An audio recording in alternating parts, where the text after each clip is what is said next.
हरे हरे, हरे राम राम राम हरे हरे। ओम नमो भगवते वासुदेवाय। ओम नमो भगवते वासुदेवाय। ओम नमो भगवते वासुदेवाय। मदेक बंधो मत संगिना मद गुरो मन महादना मन निशतारका मद भाग्य मद आनंद नमोस्तुते। नारायणं नमस्कृत्यं नरं चैव नरोत्तमं देवीं सरस्वतीं व्यासं ततो जयमुदीरयेत्। नष्टप्रायेषु भद्रेषु नित्यं भागवत सेवया भगवती उत्तमश्लोके भक्तिर्भवति नैष्ठकी। मूकं करोति वाञ्छालं पङ्गुं लङ्घयते गिरिं यत्कृपातमहं वन्दे परमानन्दमाधवम्।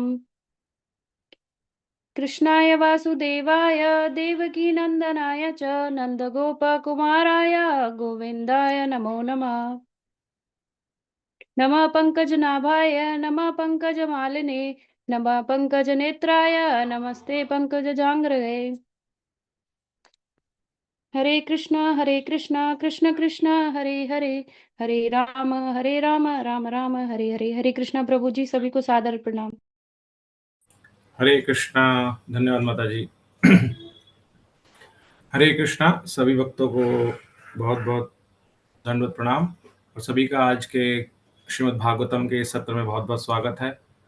जैसा आप सभी जानते हैं, हम श्रीमद् भागवतम के 2 स्कंद पूर्ण कर चुके हैं और श्री राधा गिरधारी जी और हमारे जो गुरु परंपरा है उसकी कृपावश हम श्रीमद् भागवतम का 3य स्कंद जल्दी प्रारंभ करेंगे। आज की कक्षा का हमारा मेन उद्देश्य था कि हम ये चर्चा कर सकें कि जो हमने दूसरा स्कंद पढ़ा है उसका एक बार हम ओवरव्यू ले सकें, अवलोकन कर सकें कि दूसरे स्कंद में हमने क्या क्या देखा, क्योंकि हम अलग अलग चैप्टर पढ़ते गए, गहराई में जाते गए, लेकिन एक हमें कहीं ओवरव्यू मिल जाए पूरा तो उस उद्देश्य से आज की कक्षा रखी गई थी। तो हम अभी उसी के बारे में चर्चा करेंगे। मैं एक बार स्क्रीन अपनी शेयर करता हूँ, आपको दिखती है तो आप बताइएगा।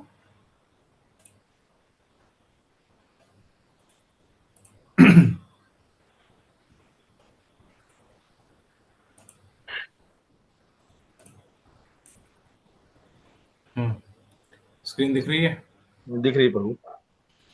तो आप सबको पुनः याद दिलाया जाता है कि हमने चर्चा की थी जब भागवत पढ़नी प्रारंभ की थी कि श्रीमद् भागवतम भगवान का ही साहित्यिक अवतार है।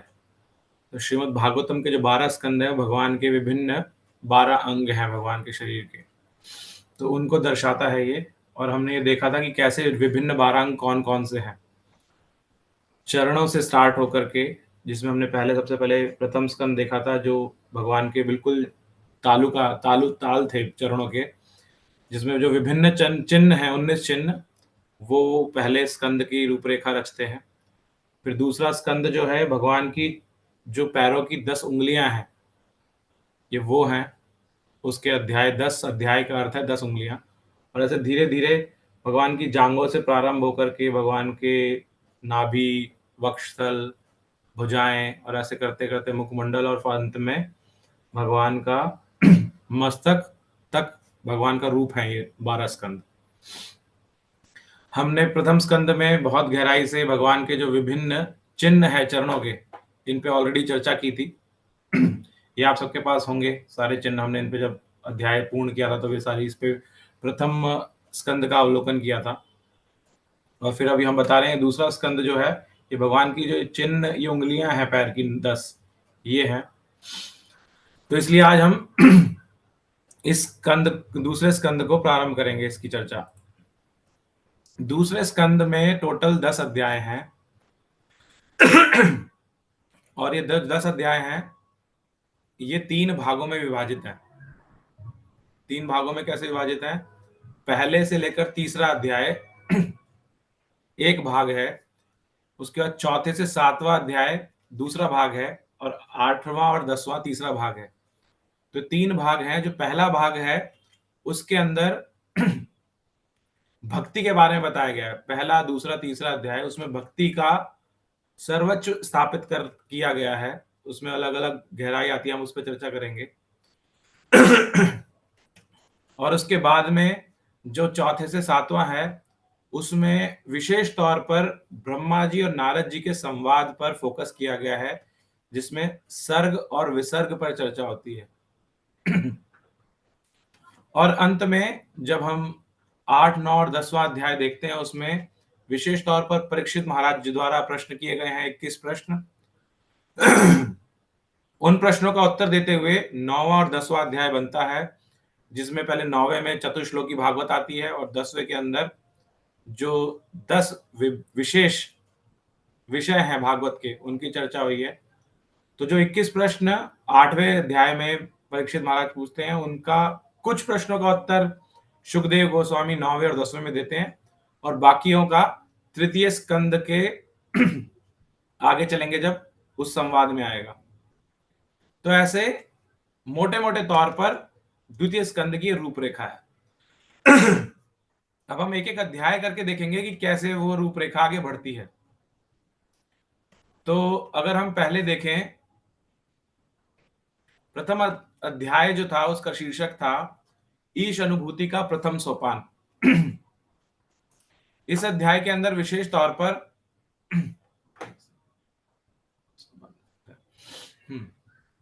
इस अध्याय के अंदर विशेष तौर पर इसकी रूपरेखा कहां से स्टार्ट होती है?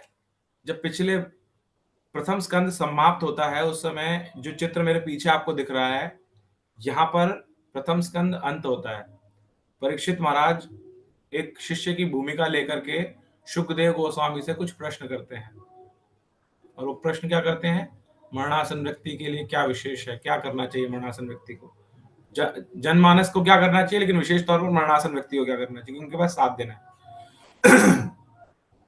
तो सबसे पहले तो द्वितीय स्कंद की ऐसे ही प्रारंभ होता है प्रथम अध्याय, तो परीक्षित सुखदेव गोस्वामी परीक्षित महाराज के प्रश्न की बधाई देते हैं उस प्रश्न के लिए, और उनको बोलते हैं कि आपने ये जन कल्याण के लिए बहुत ही सुंदर प्रश्न किया है, ये जानना सभी को आवश्यक है।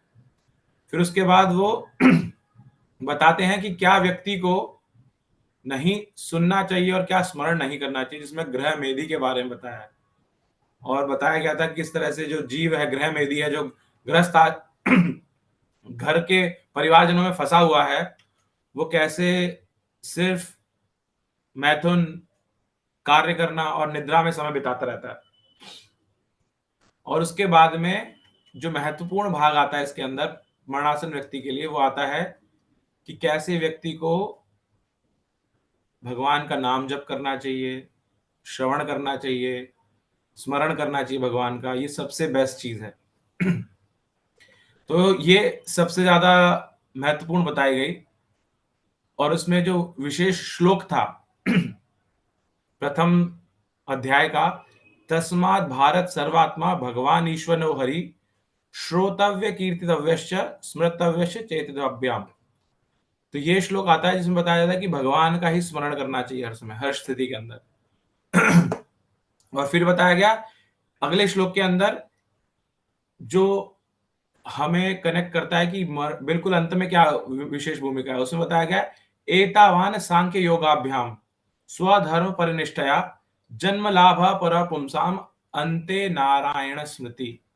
आपको शायद अंते नारायण स्मृति से याद हो, मैंने कहा था इंपॉर्टेंट श्लोक है ये। तो उसमें बताया जाता है कि कैसे हमें अंत में मरणासन व्यक्ति या जो भी व्यक्ति है उसका लक्ष्य क्या है, अंत में नारायण होना चाहिए। अंत काले च मामेव, जैसे भगवत गीता में आता है, सेम उसी तरह से यहां पर भी आता है इसके अंदर।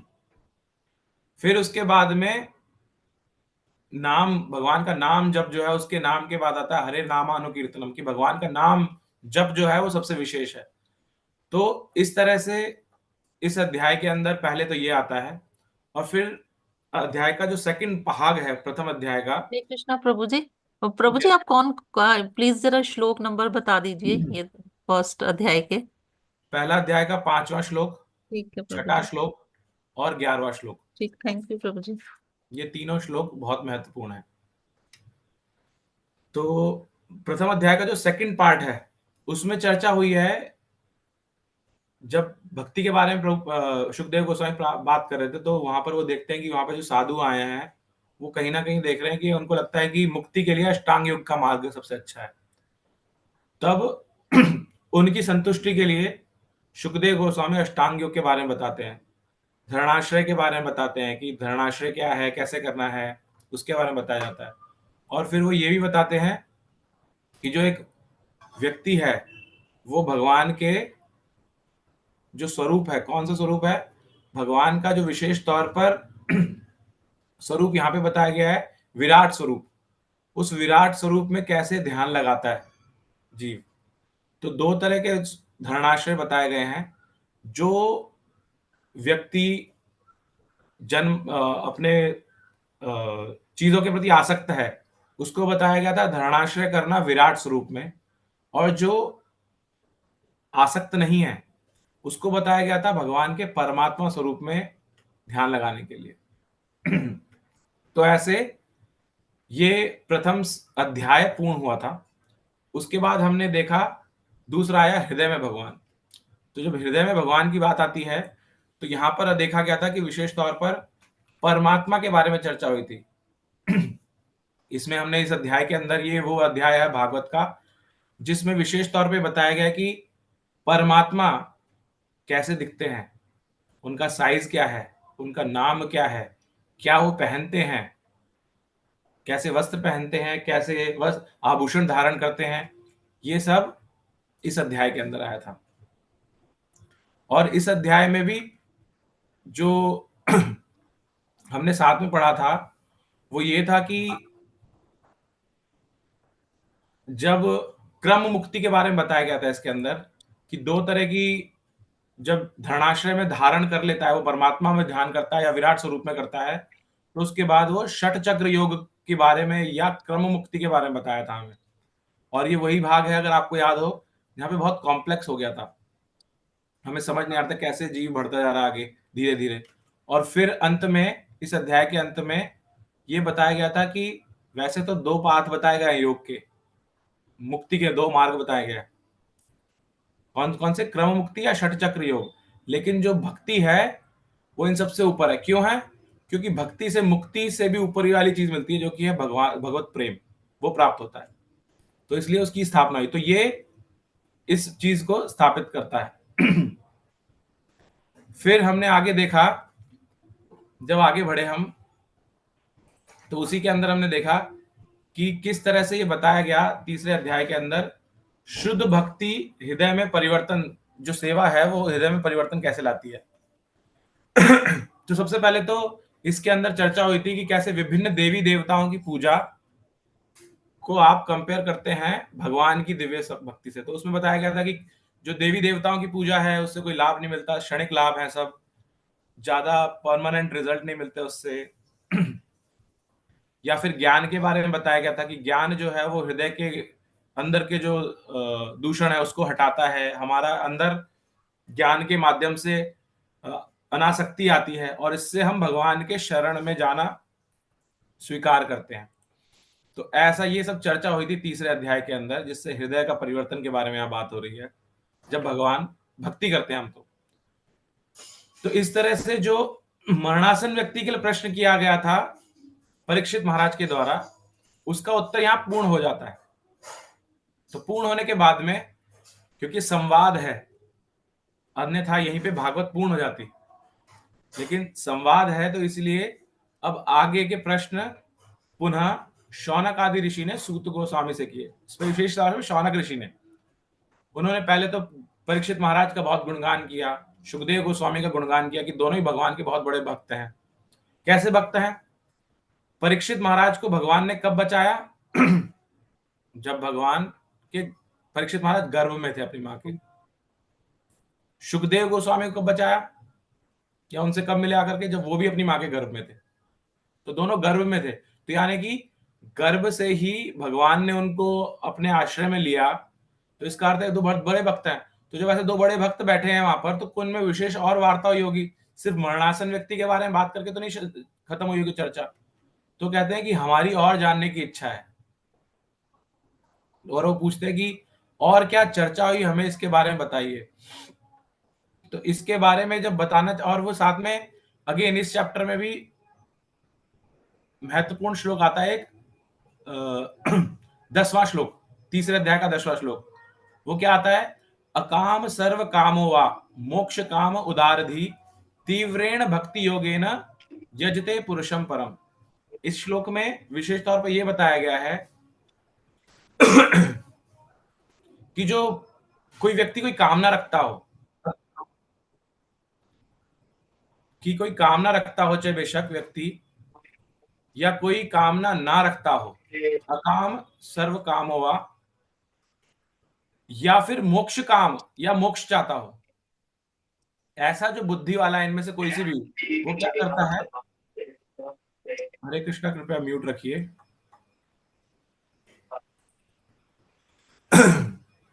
तो ऐसा जो व्यक्ति है वो क्या करता है? तीव्रेण भक्ति योगेन, वो तीव्र भक्ति योग करता है। तीव्र भक्ति योग का अर्थ क्या होता है?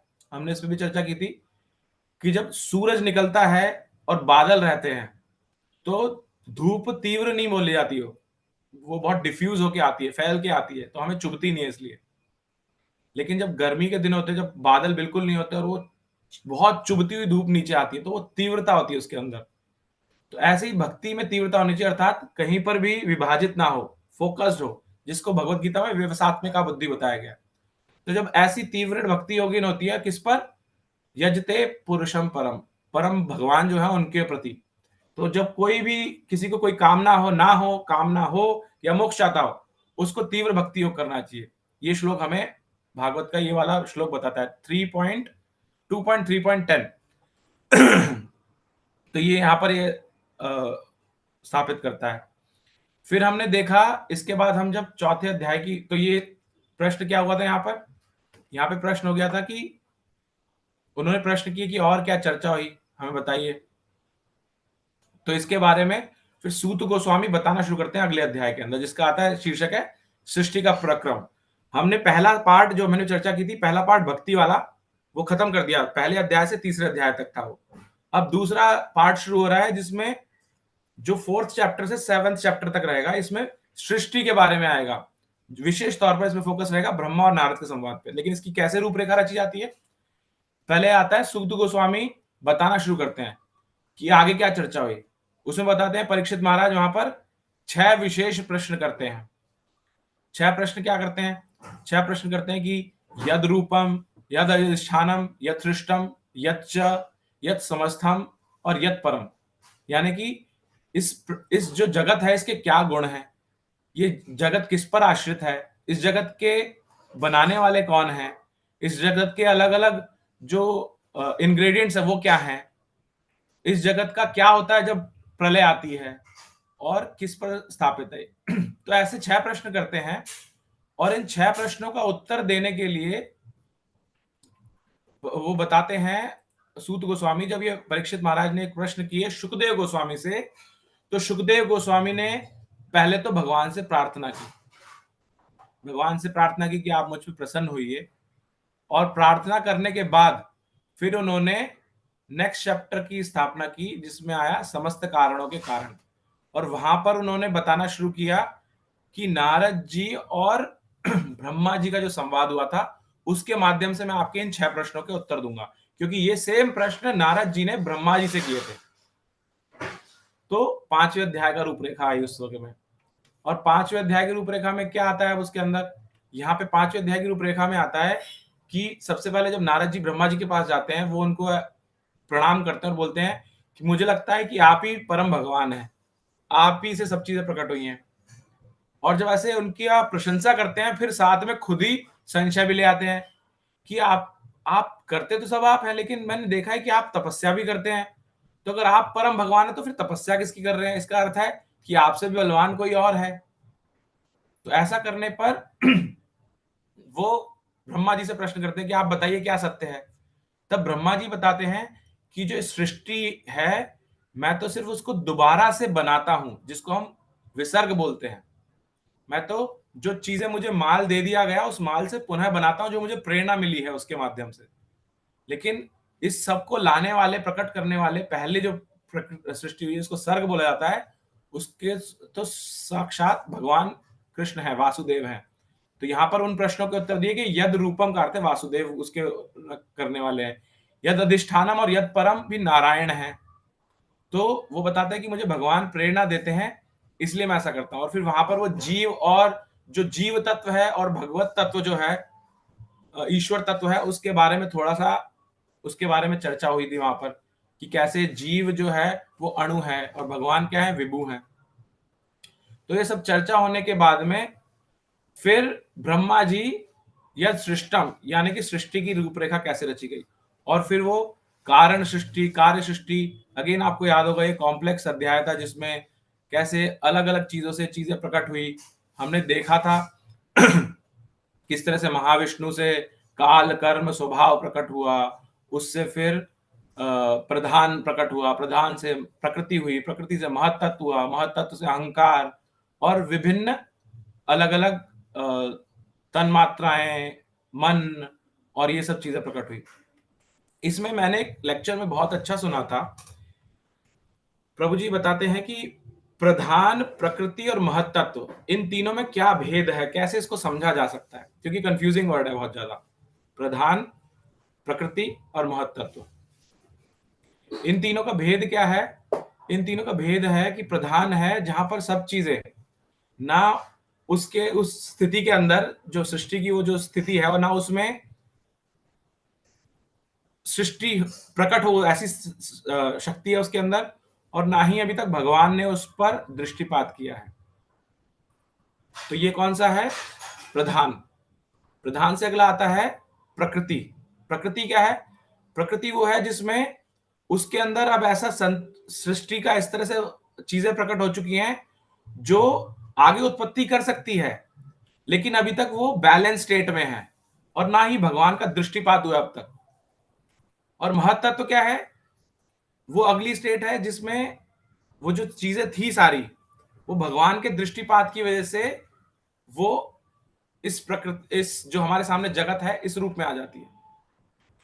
इसको समझने के लिए एक बहुत ही सिंपल उदाहरण दिया गया था, जो अगर हम समझ लें तो हमें बहुत ध्यान से रहेगा ये याद, प्रधान, प्रकृति और महत्त्व के भेद को। तो उसमें बताया गया कि जब कोई कन्या होती है, बालिका, तो उसमें उन्होंने एग्जाम्पल दिया कि एक 8 वर्ष की बालिका, एक 18 वर्ष की बालिका और एक 28 वर्ष की बालिका या स्त्री, इन तीनों में जो भेद है वही भेद है प्रधान, प्रकृति और महत्त्व में। जो 8 वर्ष की बालिका है, अभी वो बिल्कुल अभी वो ऐसी अवस्था में नहीं आई है कि वो आगे सृष्टि कर सके, राइट? लेकिन जब वो 18 वर्ष की हो जाती है तो उसमें योग्यता तो आ चुकी है कि वो सृष्टि कर सकती है, लेकिन अभी तक संग नहीं हुआ है। और 28 वर्ष की आयु में उसका विवाह हो चुका है, वो पति का संग करने की वजह से अब वो मां बन सकती है, तो सृष्टि कर सकती है आगे। तो जो पहले 8 वर्ष है वो क्या है? वो है प्रधान।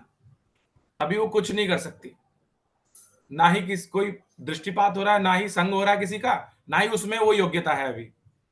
जब 18 वर्ष की हुई तो योग्यता तो आ गई, यानी कि सब तत्व तो आ गए, लेकिन अभी वो उस पर दृष्टिपात नहीं हो या अभी तक संग नहीं हुआ, तो वो बिल्कुल बैलेंस है। और जब आगे आए महत्त्व, तब उसमें योग्यता थी, योग्यता होने के साथ साथ उसमें दृष्टिपात हुआ भगवान का, और इस वजह से वो सृष्टि का प्रकट हुई सृष्टि। तो यहां पर क्या विशेष है? यहां पर ये जानना विशेष है कि प्रकृति अपने आप में कुछ नहीं करती। प्रकृति पर जब भगवान दृष्टिपात करते हैं, क्योंकि भगवान क्या है? परम पिता है। भगवत गीता में भगवान इसीलिए बताते हैं कि अहम बीज प्रजापिता, मैं तुम्हारे को प्रकट करने वाला बीज हूं। तो प्रकृति में सारे तत्व थे, लेकिन वो तत्वों का आगे सृष्टि रूप में कब प्रकट हुआ? जब भगवान ने दृष्टिपात किया। तो ये सब गहराई से हमने पढ़ा था इस 5वें अध्याय के अंदर। अगर हम आगे बढ़े अब, तो हम देखेंगे कि अगला अध्याय जिसका शीर्षक था पुरुष सूक्त की पुष्टि, इसमें हमने पुनः देखा था कि भगवान के जो विराट स्वरूप है उसके बारे में बताया गया था कि कैसे भगवान से विभिन्न चीजें प्रकट होती हैं, तन्मात्राएं सब प्रकट होती हैं, इन सब के बारे में बताया गया था। और फिर भगवान का जो आध्यात्मिक जगत है, 6ठा अध्याय याद रखना है तो आपको ऐसे याद रखना है कि हमने इसमें चर्चा की थी आध्यात्मिक जगत के बारे में कि आध्यात्मिक जगत में क्या है, कैसे कोई आध्यात्मिक जगत में प्रवेश कर सकता है, आध्यात्मिक जगत और भौतिक जगत में क्या भेद है। हमने इन सब के बारे में चर्चा की थी। और ब्रह्मा जी का जन्म कैसे हुआ वो भी यहीं आता है इस अध्याय के अंदर। और अंत में ब्रह्मा जी जो नारद जी के प्रश्न थे उनको समराइज करते हुए उनका उत्तर देते हैं कि मैं जो कुछ करता हूं ये सब भगवान की ने मुझे सशक्तिकरण किया है, मेरे को एम्पावर किया है, इस वजह से मैं सब कर पाता हूं। फिर ये सब करने के बाद में उन्होंने ब्रह्मा जी ने कारणोदक्षाय विष्णु के बारे में अध्याय के अंत में बताना शुरू किया था कि किस तरह से कारणोदक्षाय विष्णु सब जगह विद्यमान है, कैसे हैं वो, कैसे हर चीज को कंट्रोल करते हैं, नियंत्रण करते हैं, और किस तरह से उनकी शक्ति प्राधान्य है।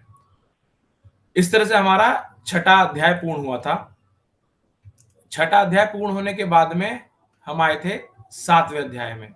सातवां अध्याय आप सभी को याद होगा कि इस अध्याय में हमने भगवान के जो विशिष्ट अलग अलग अवतार हैं उन अवतारों के बारे में चर्चा की थी। लगभग 25 अवतार थे अगर मैं गलत नहीं हूं तो। उन 25 अवतारों के बारे में हमने चर्चा की थी कि कैसे भगवान के विभिन्न गुण अवतार, लीला अवतार, मनवंतर अवतार, शक्त्यावेश अवतार, विभूति, ये इन सब पर चर्चा की थी कि अलग अलग समय पर भगवान प्रकट होते हैं। क्यों चर्चा की थी इनकी? हमने भी पहले बात की थी कि भगवान, क्योंकि उन्होंने प्रश्न किया था, किसने प्रश्न किया था? नारद जी ने, कि भगवान क्यों आते हैं, भगवान कैसे इस सृष्टि का पालन करते हैं। तो भगवान का एक भाग है सृष्टि बनाने का कि भगवान अलग अलग चीजों को साथ में मिलाकर के उन पर दृष्टिपात करके ये सब प्रकट करते हैं। दूसरा भाग है भगवान इस सृष्टि में खुद प्रवेश करते हैं अलग अलग लीलाएं करने के लिए। क्यों लीला करते हैं भगवान? ताकि हमें आकर्षित कर सके अपनी ओर, इसलिए भगवान ये विभिन्न लीलाएं करते हैं। इसलिए भगवान के विभिन्न अवतार आए थे यहाँ पर, और फिर भगवान के विभिन्न और कार्यकलाप क्या है वो भी बताया था।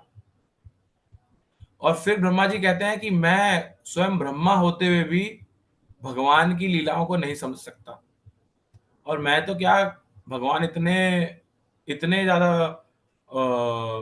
विभु हैं कि इवन अनंत शेष, जिसके इतने अनंत शेष हैं वो भी भगवान की गुणगान करने में थक जाएगा, वो भी नहीं कर सकता। लेकिन जो भक्त होते हैं ये सब जानते हुए भगवान को शरणागत होते हैं और भगवान उन पर कृपा दिखाते हैं, और इसलिए भक्त भगवान को समझ सकते हैं, अन्यथा कोई नहीं समझ सकता। और इसलिए भगवत गीता में भगवान ने कहा भक्त्या माम अभिजानाति, मेरा जो भक्त है वही मुझे जान सकता है और कोई नहीं जान सकता। तो अगेन भागवतम और भगवत गीता में बहुत ज्यादा कोरिलेशन है। भागवतम में बहुत डिटेल में है, कथा के माध्यम से है, भगवत गीता में सूत्र दिए गए हैं जो भगवान ने स्वयं डायरेक्टली बताए। तो ये भिन्नता है भगवत गीता और भागवत के अंदर। फिर हमने देखा कि भगवान के जो 3 रियलाइजेशंस हैं, कौन कौन सी? ब्रह्मन, परमात्मा और भगवान, इनके बारे में इस अध्याय के अंत में चर्चा हुई। और फिर अंत में ब्रह्मा जी ने स्थापित किया कि जो भगवान है, भगवान का जो भगवत स्वरूप है वो ज्यादा विशेष है वर्सेस परमात्मा या ब्रह्मन के। और इस तरह से उन्होंने जो नारद जी को सब बताया ज्ञान, उसको समराइज करते हुए अंत में बोला नारद जी से कि अब तुम जाओ और इस ज्ञान का प्रचार करो, मैंने जो तुम्हें दिया है ज्ञान। राइट। तो ऐसा करके हमारा जो 7वां अध्याय है वो पूर्ण हुआ था। और इसके साथ में हमने ये भी देखा कि 7वां अध्याय के साथ पूर्ण होने के साथ साथ हमारा जो दूसरा भाग था द्वितीय स्कंद का, वो भी पूर्ण हुआ था। कैसे? हमने चर्चा की थी, प्रथम भाग था पहले से तीसरे अध्याय का जिसमें भक्ति के बारे में था। दूसरा भाग है चौथे से 7वां अध्याय जो ये है, जिसमें सर्ग और विसर्ग के बारे में, ब्रह्मा और नारद के संवाद पे विशेष दिया। तो नारद जी का संवाद यहाँ खत्म होता है ब्रह्मा नारद का, तो इससे हमारा दूसरा भाग भी पूर्ण होता है। और तीसरा भाग स्टार्ट होता है फिर, जो कि है परीक्षित द्वारा पूछे गए प्रश्न। तो इस अध्याय में विशेष तौर पर परीक्षित जी ने 21 प्रश्न किए थे। 21 प्रश्न किए कि जिसमें उन्होंने सबसे पहला प्रश्न किया था कि किस तरह से जो जीव है वो तो भगवान से प्रकट है, वो तो परम आत्मा है, तो वो इस भौतिक जगत में कैसे फंस गया आकर के? किस कारण से वो यहाँ आके फंस गया? भगवान की जो विभिन्न शक्तियां हैं वो कैसे, उनकी फॉर्म कैसे हैं, उनकी शक्तियां कैसे अलग अलग कार्य करती हैं, भगवान कैसे अपनी जो लीलाएं हैं वो अपनी शक्तियों के साथ कैसे प्रकट करते हैं उन लीलाओं को। तो इस पर चर्चा, ये प्रश्न, ये कुछ जिज्ञासाएं थी, ऐसे उन्होंने 21 जिज्ञासाएं की। उन 21 जिज्ञासाओं में से कुछ के उत्तर ब्रह्मा जी ने अगले अध्याय में जाकर के दिए। तो पहले तो इस अध्याय में ये जो 21 जिज्ञासाएं थी वो आती हैं, और परीक्षित महाराज जिज्ञासा करने के बाद सुखदेव गोस्वामी से बोलते हैं कि मुझे कोई भूख प्यास नहीं लग रही है, मैं तो सिर्फ भगवान की कथाओं से ही अपना जो पेट भरना है, या मुझे प्यास भी उसी से मिट रही है मेरी। तो मैं, आप बहुत ज्ञाता हैं और मैं इस समय ऐसी स्थिति में हूं कि मैं सिर्फ भगवान के बारे में श्रवण करना चाहता हूं, तो इसलिए आप मुझे प्लीज बताइए और बताइए भगवान के बारे में। तो ऐसा करने के बाद फिर अगला अध्याय प्रारंभ होता है जिसका शीर्षक है भगवान के वचन का उद्धरण देते हुए प्रश्नों का उत्तर। तो यहां पर अब जब सुखदेव गोस्वामी बताना शुरू करते हैं तो वो पहले तो बताते हैं कि कोई भी जीव जो है वो इस जगत में आके क्यों फंस गया। उसका कारण है उसका माया के द्वारा प्रभावित होकर के अपने आप को एक शरीर मान लेना, और इस शरीर के साथ में हम और ममेती, मैं और मेरा, ऐसे भाव को रखते हुए, गलत भाव को रखते हुए संबंध बनाना शरीर के साथ और शरीर से जुड़े हुई चीजों के साथ। और इसीलिए जीव है तो आत्मा जो कि भगवान से निकला है, लेकिन वो यहां पर परेशान होता है, दुखी होता है, पीड़ित होता है। और फिर बताते हैं कि अगर किसी को अपनी इस अहम ममेती की भावना से बाहर निकलना है तो उसको भक्ति करनी होगी, इसके द्वारा ही हो सकता है। फिर दोबारा से यहां पर आता है, ब्रह्मा जी वापस से परीक्षित महाराज को सुखदेव गोस्वामी बताते हैं कि ब्रह्मा जी के साथ क्या होता है। ये दोबारा से आया है ब्रह्मा जी की उत्पत्ति के बारे में, कि ब्रह्मा जी कैसे प्रकट होते हैं कमल के ऊपर, और फिर वो ढूंढते हैं इधर उधर, उनको कुछ नहीं दिखता, फिर उनको त और प आवाज आती है, तप। तो तप करते हैं, तो जब तप करते हैं तब उनको भगवान प्रकट होते हैं उनके पास सामने। और जब भगवान प्रकट होते हैं तो इस अध्याय में, तो पहले जो हमने 7वां अध्याय पढ़ा था उसमें थोड़े से श्लोक आए थे जिसमें आध्यात्मिक जगत और भौतिक जगत का भिन्नता दिखाई थी। लेकिन इस अध्याय में विशेष तौर पर जो भगवान का वैकुंठ धाम है उसकी चर्चा हुई है। तो 9वां अध्याय भागवतम के दूसरे स्कंद का 2 चीजों के लिए विशेष है। क्या विशेषता है? एक तो इसमें चतुश्लोकी भागवत आती है, और दूसरा इसके अंदर भगवान का जो वैकुंठ धाम है उसके बारे में, उस कैसा है वो, वहां पर रहने वाले लोग कैसे दिखते हैं, उनकी सुंदरता क्या है, वो सब यहाँ बताई गई है। भगवान कैसे दिखते हैं और वो क्या कार्य करते हैं, वो सब इस अध्याय के अंदर बताई गई है। तो ऐसे वैकुंठ का के बारे में चर्चा होने के बाद में फिर ब्रह्मा जी जो हैं, भगवान ब्रह्मा जी से क्या करते हैं, भगवान उनसे हाथ मिलाते हैं, और फिर हाथ मिलाने के बाद उनकी प्रशंसा करते हैं। क्या प्रशंसा करते हैं? वो बोलते हैं कि जो तपस्या तुमने की है, तप किया था ना उन्होंने, तो जो आपने तपस्या की है ये मुझे बहुत प्रिय है, तपस्या से मैं बहुत प्रसन्न होता हूं, तो ये मुझे बहुत प्रिय है, और इसलिए तुम कोई भी वरदान मांगो मुझसे। तो उस समय ब्रह्मा जी वरदान मांगने की जगह उनसे प्रार्थना करते हैं और कहते हैं कि मुझे ज्ञान चाहिए, आप मुझे बताइए कि आपकी जो ये भौतिक शक्ति है और आध्यात्मिक शक्ति है, जो आपका स्वरूप है, ये क्या है, कैसे आप अपनी विभिन्न शक्तियों के द्वारा कार्य करते हैं, कैसे आप इन सबके साथ जुड़ते हैं, आप कैसे इनसे विभिन्न रहते हैं, और आप मुझे बताइए कि आपने मुझे शक्ति दे दी है पूरी सृष्टि करने की, ऐसा ना हो कि मैं जब ये सृष्टि कर रहा हूं कि मेरे अंदर गर्व आ जाए, तो मैं उस गर्व से कैसे बचूं और आसक्ति से कैसे बचूं कि मैंने बनाया इसलिए मेरा है, तो इससे कैसे बचूं। तो जब ये प्रश्न करते हैं तो वो रूपरेखा, ये चारों प्रश्न रूपरेखा रखते हैं चतुश्लोकी भागवत का, और उसके अंदर फिर भगवान 4 श्लोकों के माध्यम से, जिसको बोला जाता है कि इन 4 श्लोकों को अगर हम समझ ले ढंग से तो हमें पूर्ण भागवत समझ में आ जाती है, वो समझाते हैं। तो भगवान पहले बताते हैं कि कैसे इस जगत के, और अगेन ये चारों श्लोक बहुत महत्वपूर्ण है, हमें याद करने चाहिए चारों श्लोक। ये हैं 2.9.33, 34, 35 और 36, ये हमें याद करने चाहिए। इसमें बताया गया है कि किस तरह से भगवान बोलते हैं कि मैं इस अहम एवामसव एवाग्रे, मैं इस जगत के पहले भी था, जब सृष्टि नहीं हुई थी तब भी था, नान्यद यत् सत असत परम, और जब ये नहीं रहेगा तब भी मैं रहूंगा, पश्चाद अहम यद एतच्च, और जब सृष्टि का प्रलय आ जाएगी तब भी मैं अपने वैकुंठ धाम में रहूंगा, तब भी मैं रहूंगा। तो मैं मतलब अर्थात सृष्टि रहे ना रहे, हर समय मैं रहता हूं। तो भगवान पहले तो भगवत गीता में जैसे चतुश्लोकी भागवत के अंदर भगवान बोलते हैं अहम सर्वस्व प्रभु, मेरे से ही सब कुछ हुआ है, उसी का इक्विवेलेंट ये श्लोक चतुश्लोकी भागवत का आता है।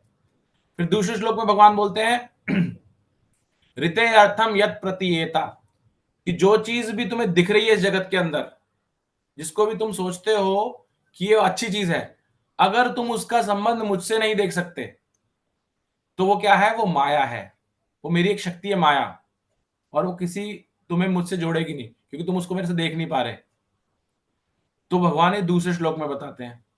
तीसरे श्लोक में बताते हैं कि किस तरह से मैं अपनी शक्ति के माध्यम, यानी कि माया के माध्यम से हर जगह हूं भी और नहीं भी हूं।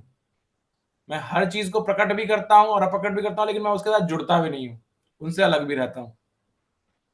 और अंत में जो ब्रह्मा जी ने प्रश्न किया था कि मुझे गर्व ना आए ये सेवा करते हुए, सृष्टि बनाने की सेवा करते हुए, तब भगवान कहते हैं कि तुम्हें भक्ति करनी चाहिए। जब तुम भक्ति करोगे तो तुम्हारे अंदर ना तो आलस आएगा ना ही गर्व आएगा, तुम इन दोनों को ही क्रॉस कर जाओगे। तो ऐसा करने के बाद में भगवान वहां से अदृश्य हो जाते हैं, और जब भगवान अदृश्य हो जाते हैं तो ब्रह्मा जी ये जो ज्ञान भगवान से मिला, इस ज्ञान को वापस से नारद जी को देते हैं, और नारद जी इस ज्ञान को व्यासदेव को देते हैं, और व्यासदेव इस ज्ञान को सुखदेव गोस्वामी को देते हैं, सुखदेव गोस्वामी इस ज्ञान को सूत गोस्वामी को देते हैं, और सूत गोस्वामी इस ज्ञान को शौनक आदि ऋषि को देते हैं, और सुखदेव गोस्वामी इस ज्ञान को परीक्षित महाराज को देते हैं। तो ऐसे गुरु शिष्य परंपरा चलती आ रही है। तो ये हमने 9वें अध्याय के अंदर देखा, और उसके बाद हम अंतिम अध्याय पे पहुंचते हैं जिसका शीर्षक है भागवत सभी प्रश्नों का उत्तर है। इस अध्याय के अंदर, जैसे हमने अभी कुछ दिन पहले भी चर्चा की थी, कि इस अध्याय की को याद रखने का लिए विशेषता यह है कि इस अध्याय से हमें भागवत के जो 10 विशेष विषय हैं उनके बारे में पता चलता है। जैसे भगवत गीता में 5 विषय हैं, ऐसे भागवत के 10 विषय हैं, इंपॉर्टेंट विषय, उनके बारे में बताया गया है। और 10 में से बताया गया है, जो 10 विषय हैं वो क्या है, जो पहले हमने 2 बात की, सर्ग विसर्ग, स्थानम पोषणम मनवंतर उति ईशानु कथा निरोध मुक्ति आश्रय। तो इस तरह से ये सारे यहां पर हमारे क्या आते हैं, सारे 10 विषय आते हैं, और इनमें सबसे विशेष बताया गया आश्रय है। लेकिन फिर अगर आश्रय विशेष है तो बाकी सबकी बार चर्चा क्यों हुई है? बाकी चर्चा इसलिए हुई है ताकि हम आश्रय के महत्व को समझ सकें, इसलिए बाकी सबकी विशेष बात हुई है। पुनः इसके बाद में वापस से भगवान ब्रह्मा जी बताते हैं कैसे सृष्टि का आगे का प्राकट्य हुआ। उसमें बताते हैं गर्भोदक्षाय विष्णु से, जो गर्भोदक सागर में लेटे हुए थे, उनकी विभिन्न इच्छाएं प्रकट हुई। उनको सूंघने की इच्छा हुई, सुनने की इच्छा हुई, कुछ स्वाद करने की इच्छा हुई। तो उनकी इच्छाओं से की पूर्ति करने के लिए, उनकी इच्छाओं की पूर्ति करने के लिए विभिन्न देवता उनकी सेवा में प्रकट हुए, और उन्होंने विभिन्न इंद्रियों का निर्माण किया। तो और इंद्रियों के साथ में तन मात्राएं बनी। तो भगवान की इच्छा से पहले हमारे क्या बोलते हैं उसको, स्थूल शरीर, स्थूल अंग बने हमारे। स्थूल अंगों से हमारी विशिष्ट जो सूक्ष्म इंद्रियां वो बनी, और उसके साथ उनके देवता प्रकट हुए और देवताओं के साथ में तन्मात्राएं आई। तो ये हमने काफी सारे ऐसे अलग अलग विभिन्न भगवान की इच्छाओं के बारे में पढ़ते हुए देखा था कि कैसे सृष्टि की अलग अलग चीजें भगवान की इच्छाओं से प्रकट हुई थी। और फिर ये बताया था कि जो जो विद्वान व्यक्ति होता है भगवान के इस विराट स्वरूप की ओर आकर्षित नहीं होता। क्यों नहीं होता? क्योंकि विराट स्वरूप भगवान का एक्चुअल स्वरूप नहीं है। एक्चुअल स्वरूप भगवान का भगवत स्वरूप है, जो भगवान साक्षात है, तो वो है स्वरूप। तो वो भगवान का भक्त जो होता है, बुद्धिमान होता है, भगवान के उस स्वरूप से जुड़ता है, उससे कनेक्ट करता है।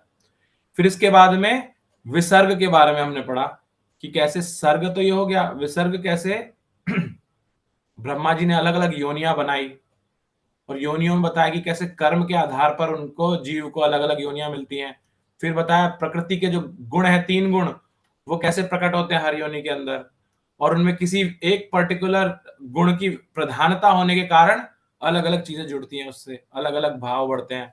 फिर बताया कि ब्रह्मा विष्णु महेश जो हैं, ये 3 जो देवता हैं भगवान की एक्सपेंशंस हैं, जो सृष्टि का बनाना, उसका ध्यान रखना और उसको उसके बाद प्रलय लाना, डिस्ट्रक्शन करना, ये सब ब्रह्मा विष्णु महेश देखते हैं।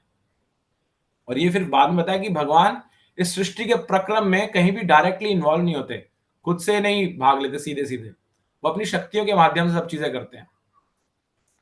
और अंत में फिर हमने देखा कि शौनक आदि ऋषि ने पूछा, वहां पे चर्चा आती है कि आपने कुछ प्रश्नों के तो उत्तर दिए, हमें औरों के बारे में भी जानना है। तब सूत गोस्वामी विदुर और मैत्रेय संवाद की रूपरेखा का बेसिक रखते हैं, और जब हम तीसरा स्कंद प्रारंभ करेंगे तो वहां पर पहले अध्याय के अंदर ही इसी पे आगे चर्चा होगी। तो इस तरह से हमने देखा कि कैसे जो 10 अध्याय हैं द्वितीय स्कंद के, वो 3 भागों में विभाजित हैं। पहले में भक्ति, दूसरे में सर्ग और विसर्ग, और तीसरे के अंदर जो 21 प्रश्न हैं वो आए, पहले तो प्रकट हुए, फिर चतुश्लोकी भागवत आई, और जो 10 विषय हैं उन पे चर्चा हुई। तो इस तरह से दूसरा स्कंद हमारा पूर्ण होता है इस तरह से। तो आशा करता हूं सबको मोटा मोटा रूपरेखा मिल गई होगी। इसकी रिकॉर्डिंग हम हमारे चैनल पे रहेगी, तो आपके साथ शेयर भी कर देंगे, ताकि आप कभी रेफर करना तो आप कर सकते हैं इस चीज को। प्रथम स्कंद की भी ऐसे ही है, हमने पूरा डिटेल में चर्चा की थी, तो वो भी है, वो भी साथ में शेयर करेंगे ताकि आप दोनों को रेफर कर सके कभी करना हो तो ऐसे ये है।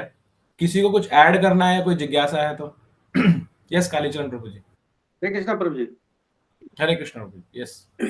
अभी आपने ये चतुश्लोकी भागवत के 4 जो बताए थे, हाँ जी। एक बार दोबारा देखे जाए, 32, 33, 34, 35 बताए थे पहले। नहीं नहीं नहीं नहीं, तो 33, 34, 35, 33, 34, 35। अच्छा, तो 33 से शुरू हो रहा है 36 तक। हाँ, 33 से 36 तक। ठीक है, ठीक। ठीक है, ओके। और किसी को कुछ ऐड करना हो, मिस हुआ हो, इंदुलेखा माता जी अगर कुछ मिस हुआ हो तो आप ऐड कर सकते हैं प्लीज। हरे कृष्णा प्रभु जी, प्रश्न पूछना था।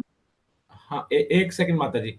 इंदुलेखा माता जी कुछ ऐड करना चाहेंगे आप? और नहीं प्रभु जी, कवर हो गया है, और बाकी तो जो मेन पॉइंट्स थे तो कल डिस्कशन हो गया था उसके। अच्छा, कल भी हुई तो ठीक है, ओके।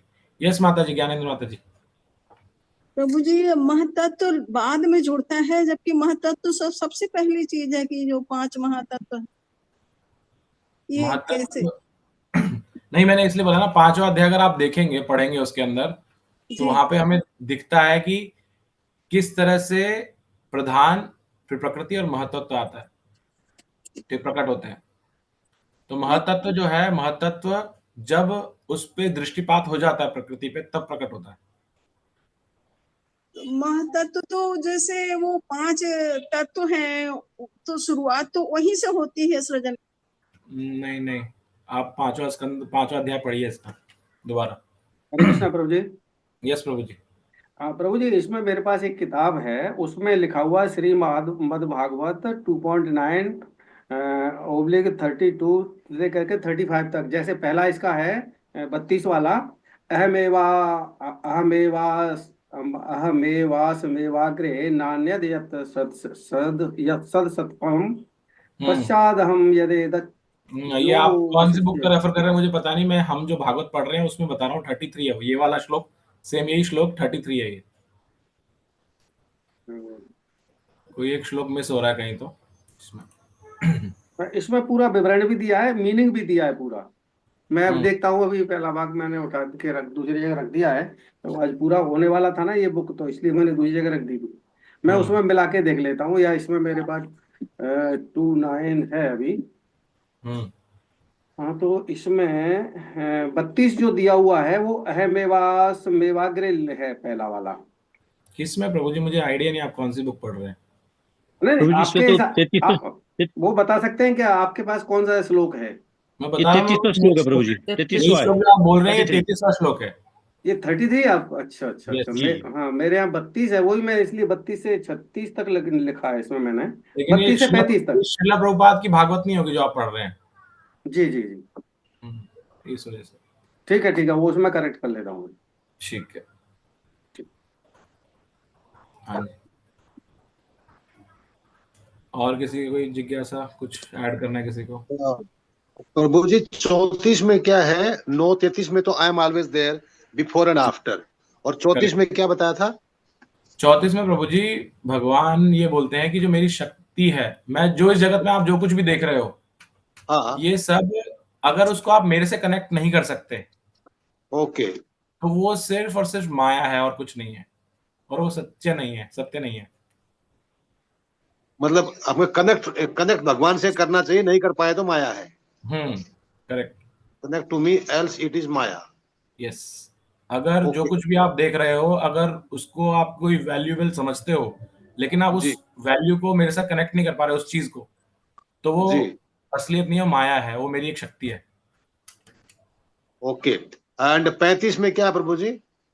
35 भगवान बताते हैं कि कैसे जो कुछ भी भगवान बताते हैं अपनी इस माया शक्ति के साथ में, कैसे के माध्यम से कैसे भगवान हर चीज हर जगह है भी, और एट द सेम टाइम बाहर भी है, उससे उसके अंदर भी है और बाहर भी है, तो जो चीज मतलब प्रकट होती है। आपका मतलब आप कह रहे हो कि माया कैसे काम कर रही है, उसके बारे में बताएं वो। करेक्ट। भगवान कैसे माया से कार्य करवा रहे हैं। How Maya is being used. अगर हम इसको ऐसे देखें ना, जो हम साधारण तौर पे संबंध अभिधेय प्रयोजन देखते हैं, जी प्रभु जी, तो पहले जो 2 श्लोक हैं वो संबंध स्थापित कर रहे हैं।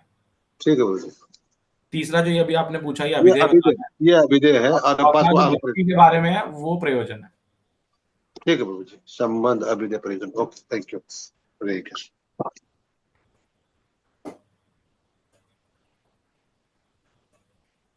हरे कृष्ण प्रभु जी, अभिधेय क्या होता है? माता जी संबंध अभिधेय प्रयोजन, ये हमारे आचार्य ने बताया 3 चीजें हम हमेशा देखते हैं। संबंध का अर्थ है कि मैं कौन हूं, पहचानना कि मैं कौन हूं, भगवान कौन है ये पहचानना संबंध है, और मेरा उसके साथ संबंध क्या है। तो ये पहले 2 श्लोक बताते हैं। अभिधेय होता है कि मुझे पता चल गया कौन है वो, अच्छा, मैं उन तक कैसे जुड़ूं, ठीक है प्रभु जी। उनसे कनेक्शन क्या है, मेरा कनेक्शन वो बताता है हाउ। अंग्रेजी में व्हाट, हाउ, हाउ इज अभिधेय, एंड प्रयोजन है कि ये सब करना क्यों है, तो वाई इज प्रयोजन, थैंक यू वो है। प्रभु जी। और हरे कृष्णा प्रभु जी, ये अभिनव इसको क्या बोलते हैं? किसको? ये दूसरे वाले का आपने बोला अभिधेय, अभिधेय। अभिधेय, अभिधेय।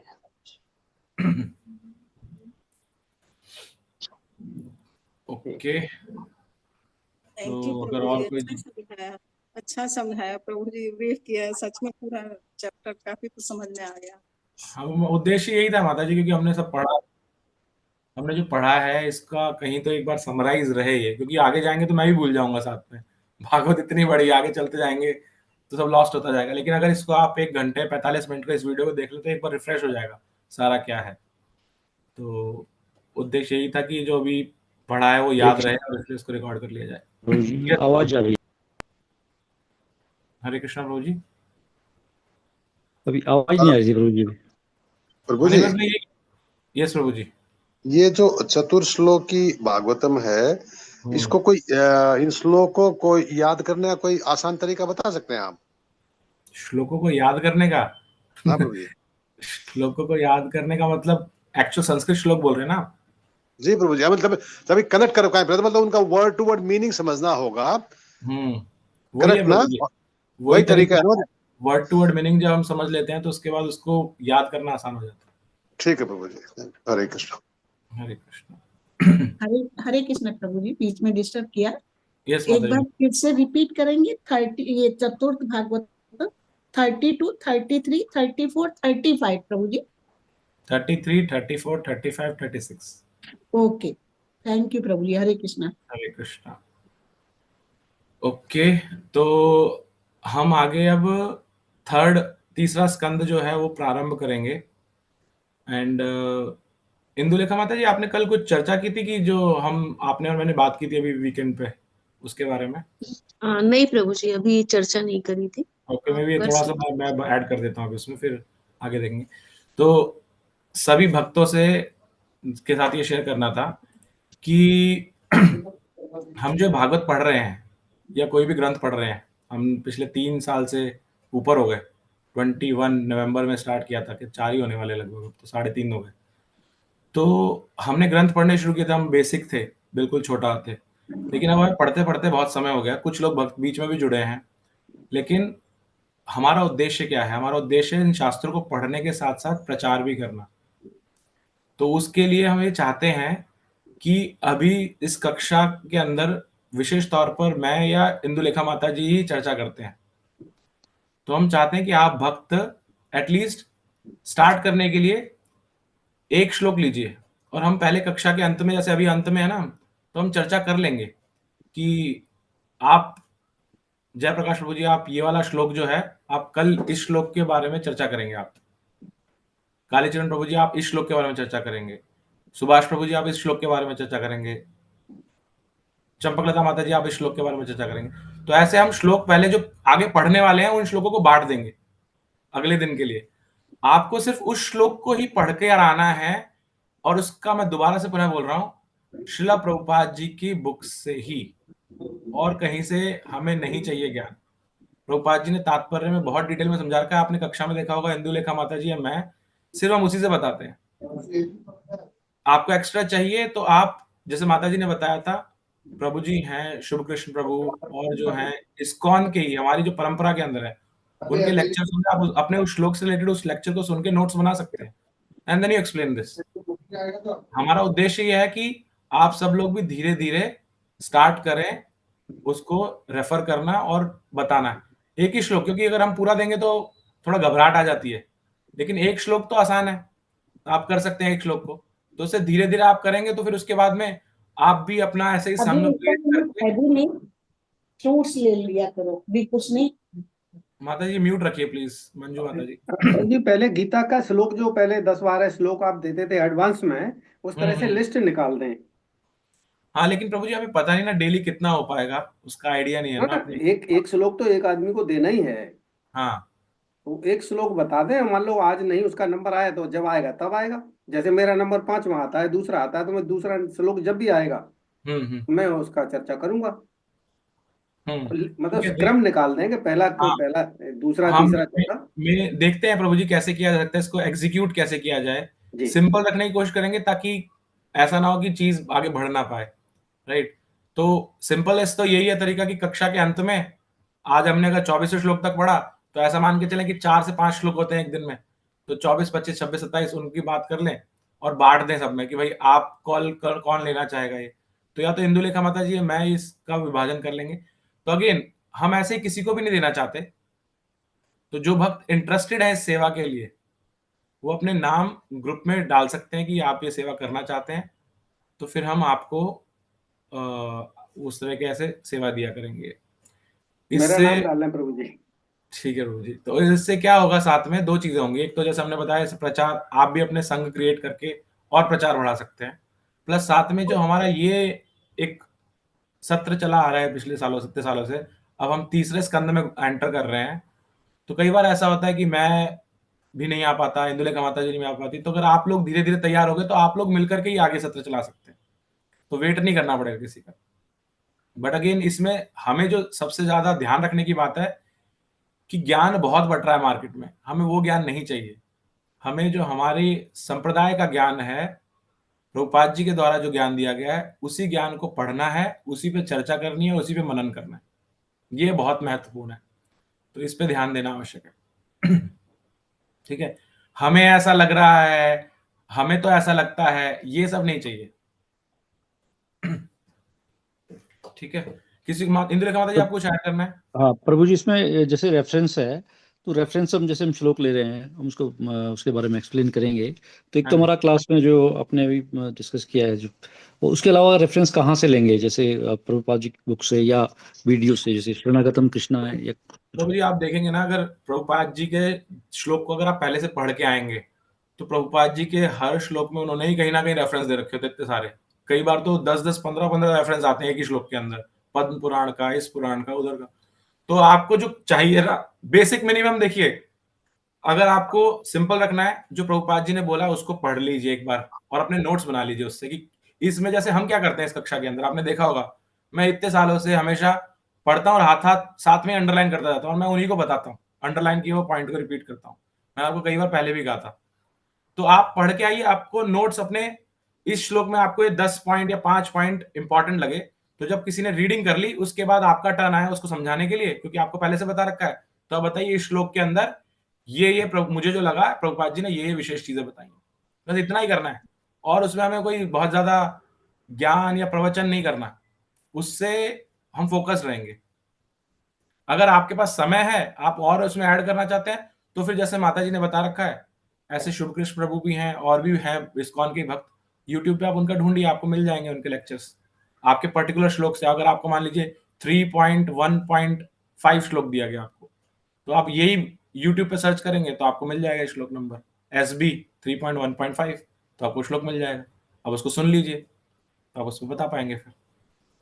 हाँ, हरे कृष्णा प्रभु जी। एक प्रभु जी इसमें और था, ये जैसे ये आपने बताया ना, संबंध, अभिधेय और प्रयोजन, इसमें जो सीक्वेंस है उसमें कोई चेंज ऐसे नहीं हो सकता, क्योंकि पहले मुझे पता चल गया है ये बाद में, और ये मैं कौन हूँ या भगवान से कनेक्शन, तो इसकी सीक्वेंस क्या ऊपर नीचे नहीं हो रहा है, या ऐसे ही है? प्रयोजन जैसे पहले आना चाहिए, जैसे वाई पहले आना चाहिए। हाँ, मैं समझ रहा हूँ कि आजकल के भौतिक जगत के अंदर कई लोग हैं जो बोलते हैं स्टार्ट विद वाई, पहले क्यों जानो पहले, उसके बाद आगे बढ़ो।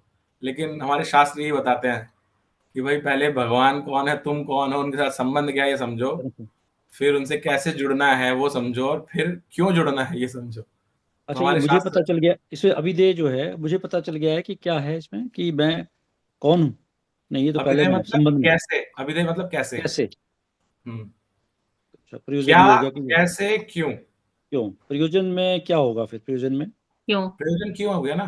नहीं, क्यों तो हो गया, क्या मतलब क्यों मतलब प्रयोजन, ये जानना चाहता जैसे पहला क्या है, संबंध, मैं कौन हूँ, भगवान कौन है, उनके साथ मेरा संबंध क्या है। ठीक है जी। फिर कैसे मैं भगवान से जुड़ूं, फिर क्यों जुड़ूं भगवान से।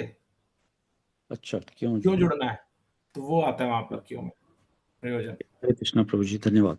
हरे कृष्णा प्रभु जी। यस माता जी। प्रभु जी, जैसे हमारा कल तीसरा वो शुरू होगा कैंटो, तो हमें थोड़ा सा पता होना चाहिए कि तीसरे इसमें क्या होने वाला है, तो फिर हम उसके अकॉर्डिंगली जो हमने आगे श्लोक पढ़ना है उसका तैयारी कर सकते हैं। यस यस, आपका अर्थ है कि तीसरे स्कंद में भी क्या क्या है, ये सब ऐसे पूछ रहे हैं? हाँ जी, हाँ जी, थोड़ा सा पता हो कि इसमें क्या है, तो फिर थोड़ा सा इजी लगेगा। हाँ, तो तीसरे स्कंद में माता जी स्टार्टिंग के अंदर तो थोड़ा सा, जैसे अभी ये थोड़ा सा ज्ञान वाली बातें चल रही है ना, ऐसे ही रहेगा स्टार्टिंग में थोड़ा सा, लेकिन उसके बाद में फिर थोड़ा सा कथाएं आनी प्रारंभ होंगी बाद में, और विशेष तौर पर जैसे ही हम आगे और बढ़ जाएंगे, तो मतलब उसके अंदर सृष्टि का प्रक्रम जो होता है, जो अलग अलग जीव उत्पन्न हुए हैं, ब्रह्मा जी से कैसे अलग अलग आए, वरा भगवान की कथा आएगी उसमें, कि वरा भगवान कैसे प्रकट हुए, तो चर्चा करते हैं, देखते हैं। मैं कल अगर अवेलेबल हुआ तो मैं कल लेने की कोशिश करूंगा एक ओवरव्यू, एक स्टार्टिंग में ओवरव्यू इन द सेंस कि नहीं इस तरह से डिटेल में नहीं जाएंगे, लेकिन मोटा मोटा क्या क्या भाग है इसके अंदर, ऐसे करने की कोशिश करेंगे। अगर नहीं हुआ तो मैं भी फिर परसों देखूंगा। ठीक है, थैंक यू प्रभु जी। हरे कृष्णा प्रभु जी। यस, हरे कृष्णा माता जी। प्रभु जी, यूट्यूब पे आपके कैसे निकल सकते हैं, मुझे तो कोई नहीं मिलता आपका। लाल गोविंद साहब जी के मिलते हैं, हाँ जी हाँ। आप तो प्रेमानंद जी के आप हमारे चैनल से लिखिए ना माता जी, हमारा शरणागतम कृष्णा चैनल है, उसमें मिलेंगे आपको। उसमें शरणागत चैनल। शरणागतम कृष्णा। आपको लिंक भेज देंगे अभी ग्रुप के अंदर, तो आप उस पे फॉलो करेंगे और उस पे बेल आइकॉन बजा देंगे, तो जब भी हमारी अधिकतर एक वीडियो जो पुरानी है वो जब हम एडिट करके डाल देते हैं तो वो डेली एक पब्लिश होती है मोस्ट ऑफ द टाइम, तो आपको अपडेट आ जाएगा। तो आपका पुराना आप ही का लेक्चर होगा जो आप सुन सकते हैं अगर आपके पास समय है तो। हाँ नहीं सुनना ना, क्योंकि अब आप भागवत कराओगे तो फिर कोई दे दोगे श्लोक, तो फिर समझ आनी चाहिए ना कैसे कैसे कैसे। हाँ जी, हाँ जी। वो तो सीखना ना कैसे श्लोकों का रिलेट बताना है, कैसे करना है। ठीक है वो तो माता धन्यवाद जी। धन्यवाद माता जी। आप कुछ ऐड करना चाहते हैं माता जी? नहीं, मैं नहीं कुछ भी ऐड कर। मैं इंदुलेखा माता जी से पूछ रहा था माता जी आपसे। हरे कृष्ण प्रभु जी। जी प्रभु जी, अभी ऐड नहीं करना है, क्लियर है। मैं सभी भक्तों को बताना चाहता हूँ, ये प्रेरणा देने वाली माता जी हैं कि हमें इस तरह से करना चाहिए, सब भक्तों को और धीरे धीरे आगे प्रोत्साहन देना चाहिए कि इस तरह से करें। तो धन्यवाद माता जी, ये इस तरह की प्रेरणा लाने के लिए ग्रुप में। तो माता जी को कल के लिए धन्यवाद देंगे। तो कल इन्होंने जो क्विज किया था ना, वो बड़ा हाँ जी। ब्रेन स्टॉर्मिंग था, बड़ा काफी सब लोगों को झकझोर दिया, अंदर से कुछ जो रह गया था तो वो सब कंप्लीट हो गया, उसके लिए भी चीज मैंने मिस कर दिया कल वाला, मैं रिकॉर्डिंग सुनूंगा फिर इसका। दोनों ने हमें भेजे नहीं, हमने बोला था कि प्रश्न भेज दीजिए, हम आराम से बैठ के उसको देखेंगे। प्रश्न तो एक्चुअली लेंथी हो जाएगा बहुत ज्यादा, लेकिन फिर भी अच्छा था। हरे नहीं, कृष्णा। रिकॉर्डिंग भेज दे, हम सुन तो लें। हाँ, रिकॉर्डिंग भेजेंगे। राइट। तो माता जी को कहो ना हमें अक्सर सिखा दें कि क्लास कैसे ली जाती है। एक श्लोक से स्टार्ट कीजिए माता जी, आप हो जाएगा, वैसे कोई डिफिकल्ट नहीं, काम माता नहीं जी से सीखना पड़ेगा ना, वो ज्यादा रहते घर में, आप बाहर रहते ज्यादा। Yes yes yes. क्षमा करें, मुझे आता तो नहीं है, पर मुझे शौक रहता है, पर मुझे आता नहीं है, बोलना भी नहीं आता। शौक नहीं माता जी, इच्छा होगी ना भगवान का प्रचार करने के लिए तो भगवान अपने आप देंगे सब चीजें। इच्छा तो बहुत। हम ददामी बुद्धि होगा आता है ना उसमें भगवत गीता में अंदर, कि मैं ही देता हूँ सबको बुद्धि, तो अगर वो प्रचार करने के लिए होगी तो अवश्य मिलेगी। हाँ, इच्छा तो बहुत है प्रचार करने की। अभी कल भी रात को फोन आया था किसी का, हमारे लड़का स्कूल चलाता है। अच्छा। तो चक्रवर्ती प्रभु जी है ना, हाँ जी हाँ जी, आप जानते हैं ना उनको? यस यस बिल्कुल जानता हूँ। हाँ, तो उनकी क्लास लेते हैं। उनकी वीडियोस भी सुन सकते हैं सब, उनकी वीडियोस भी सुन सकते हैं, वो भी बहुत अच्छे। एटलीस्ट भगवत गीता की तो उनकी सीरीज है पूरी, भागवतम का मैंने देखा नहीं। हाँ, वो संडे के संडे 11:30 बजे क्लास लेते हैं, जहाँ उनके शिष्य आते हैं वो क्लास लेते हैं। तो हमारा लड़का का स्कूल है, तो वहाँ वो अपना हमारे लड़के के स्कूल में गए थे। हमारी बहू चलाती है स्कूल, असल में बहू का स्कूल है, तो 10th तक स्कूल है उसका, तो वो चलाती है। तो उसके स्कूल में गए थे चक्रवर्ती प्रभु जी कि मैं इधर क्लासें चलाना चाहता हूँ। तो उनके एरिया में कोई भी अपना सेंटर नहीं है। तो फिर उन्होंने एक माता जी को वृंदावन से बुलाया, तो माता जी का रात को फोन आया कि माता जी आप मेरे साथ चलना।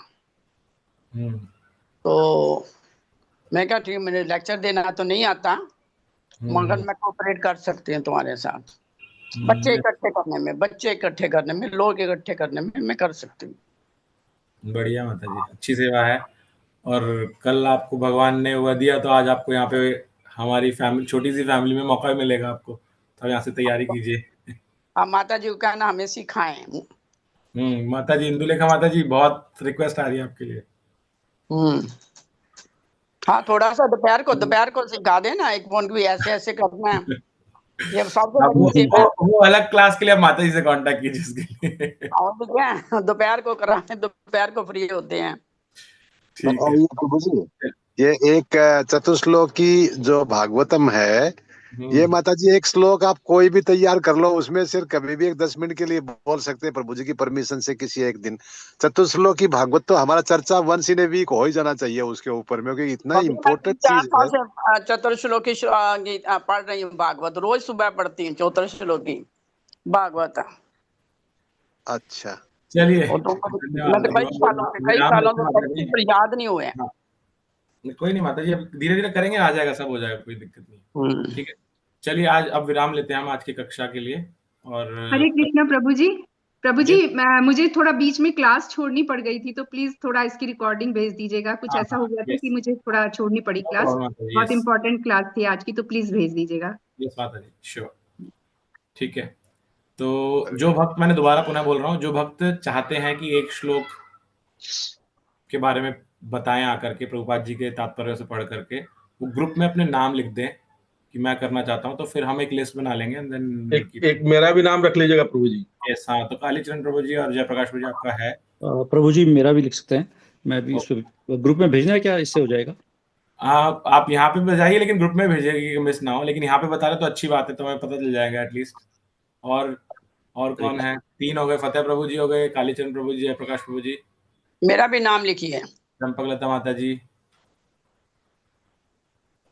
प्रभु जी मेरा भी लिख लीजिए। कुसुम कालिया माता जी।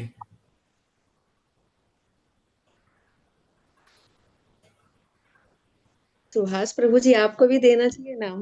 Hare Krishna. I'm just absorbing, trying to absorb. Yes, certainly, I will do that. चलो सुभाष प्रभु जी। Yes, Prabhu ji, thank you. हरे कृष्णा। और यहाँ पे कौन कौन है, मैं देखूं एक बार जरा। संजय प्रभु जी ये नहीं है क्या आज? संजय प्रभु जी। हरे कृष्णा। हरे कृष्णा। माता जी, मैं महाशिवरात्रि तक कुछ ज्यादा ही बिजी हूँ, बड़ी डिफिकल्टी से क्लास अटेंड कर पा रहा हूँ, और हेल्थ के भी कुछ इश्यूज आ रखे हैं।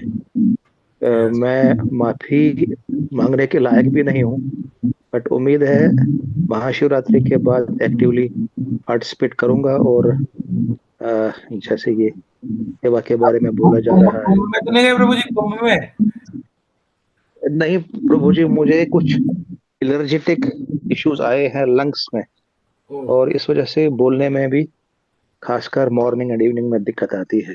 प्लस बच्चे की मैरिज से रिलेटेड भी थोड़ा सा हेक्टिक हो गया है। अच्छा। तो 19th 20 एंड 21 फरवरी का सेलिब्रेशन है। ओके। इस वजह से थोड़ा सा हेक्टिक हो गया है। No अगर टाइम मिला तो होपफुली कर लेंगे। सांस चढ़ रहा है अभी बात करने से भी। हाँ, सुबह शाम को ज्यादा दिक्कत होती है प्रभु जी, दिन में थोड़ा बेटर रहता है। हफ्ता भर हो गया इस प्रॉब्लम को। कोई नहीं प्रभु जी, आप शिवरात्रि के बाद में जुड़िएगा, और तभी क्लासेस के लिए तो मैं जुड़ा रहता हूँ। नहीं, कोई नहीं, आगे की जो बात कर रहे हैं वो सेवा आप आगे लीजिएगा। हाँ। चंपकलता माता जी बोल रही हैं, हम सब आपके लिए अभी हरे कृष्ण महामंत्र पढ़ते हैं ताकि आप जल्दी स्वस्थ हो।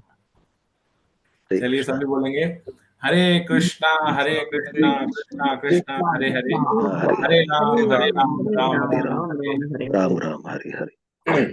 जिन लोगों ने नाम दिया, अगर बाकी लोग भी देना चाहते हैं तो आप ग्रुप में डाल सकते हैं। ग्रुप में अलग से इंदुलेखा माता जी को या मुझे भी बता सकते हैं, जैसे आपको ठीक लगे, कंफर्टेबल लगे। तो आइए इसी के साथ हम कक्षा को विराम देते हुए वैष्णव ब्राह्मण बोलेंगे। यस माता जी। कल के लिए फिर क्या रखना होगा फिर? कल के लिए माता जी हम तीसरा स्कंद स्टार्ट करते हैं। अगर मैं आया तो ओवरव्यू थोड़ा सा ऐड कर दूंगा, अगर आप भी करना चाहें तो आप भी कर सकते हैं ओवरव्यू, ऐसा नहीं है। आप भी करना चाहें कि क्या है इस स्कंद में, थोड़ा सा मोटा मोटा बता दें। प्रभु जी उसका वो पीडीएफ भेज दीजिएगा। तीसरे स्कंद का ना। ठीक प्रभु। प्रभु जी बस एक और बात बता दीजिए, जो ये चतुर्थ श्लोक भागवतम है प्रभु जी, ये पूरा भागवतम का सार है क्या? हाँ जी। तो ये रोज पढ़ना चाहिए प्रभु जी, अगर टाइम मिलता है? आपकी इच्छा है, बिल्कुल पढ़ सकते हैं। पूजा के समय रोज पढ़े तो जल्दी याद हो जाएगा माता जी। और चतुश्लोकी, चतुर तो नहीं है, चतुश्लोकी, 4 श्लोक वाली, 4 श्लोक वाली भागवत, इस तरह से है। और क्या विराम करते हैं। वांछा कल्पतरुभ्यश्च कृपा सिन्धुभ्येव च पतितानां पावनेभ्यो वैष्णवेभ्यो नमः। अनंत कोटि वैष्णव वृंद की जय, श्री प्रभुपाद की जय, श्री राधा माधव की जय।